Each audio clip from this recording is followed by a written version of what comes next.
Welcome to Southern Cooking Made Simple, y'all. Simple, easy to understand recipes from the heart of the Appalachian Mountains here in West Virginia. I'm going to do a pepper steak today. I had some beautiful peppers and onions and stuff out of my garden today.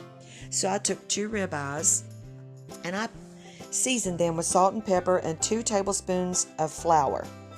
And then in a smoking hot pan with no oil, I put 1 steak in each skillet. I used 2 skillets today. And in 1 skillet, you're going to fry 1 steak, thinly sliced. And you don't want to turn that over until it's 100% seared on one side. And that means that the sugars in that meat have caramelized and they have turned brown.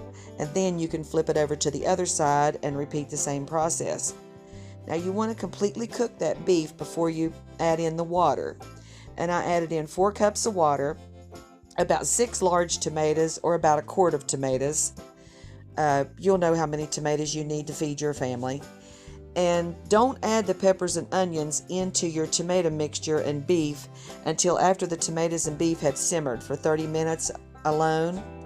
And then you just cook the peppers and onions in that fond where you fried that beef, and it'll pull that fond right up off the pan. That's what makes this dish so delicious, is that fond. And then in the separate pan, mix the 1 quart of tomatoes, 4 cups of water, a tablespoon of beef bouillon, taco seasoning, salt and pepper, onion powder, garlic powder, and simmer that for 30 minutes. And after you've simmered it for 30 minutes, add in the onions and peppers, simmer that 5 minutes, and remove it from the heat. And I'll tell you, don't put a lid on it because it will steam those peppers and onions and they'll fall apart. Don't overcook your onions and peppers because that's what makes the meal so delicious in the end.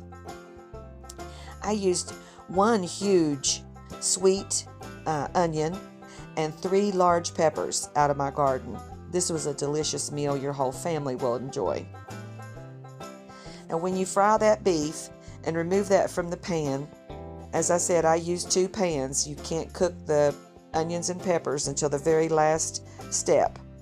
And any which way you do it, make sure that you use the pan that you get that fond off of the bottom of the pan to go in your meal. That's where all the food gets its delicious taste in Southern cooking, is that fond. That's one of the most important things my mom taught me growing up, was pay attention to what your meat leaves in the pan.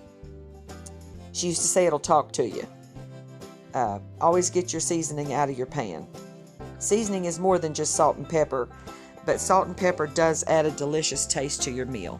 In Southern cooking, you will find that salt and pepper has its mainstay in everything that I cook. Because my mom taught me, if you have salt and pepper, you can cook anything in your house. Makes no difference what you're making, but you got to have salt and pepper. Now, when you cook that peppers and onions, only cook them a quarter of the way through. And that'll just allow them to sweat a little bit, but you don't want them to cook all the way through. And then set them aside and get them off the heat, because they have carryover heat in there, and they will do carryover cooking as they're sitting. And they'll also do carryover cooking after you let it set. When you cook it for the 5 minutes, don't put a lid on it because it'll steam it. Now this was a delicious meal. I'll give you the recipe for the cornbread and the cucumber salad. This has been Southern Cooking Made Simple, y'all. Simple, easy to understand recipes that your whole family will enjoy.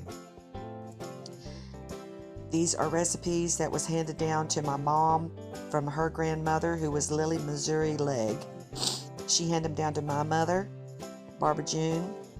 And Mama June was an excellent cook. Everything that she cooked is all the meals that I'm bringing to you because there's none better.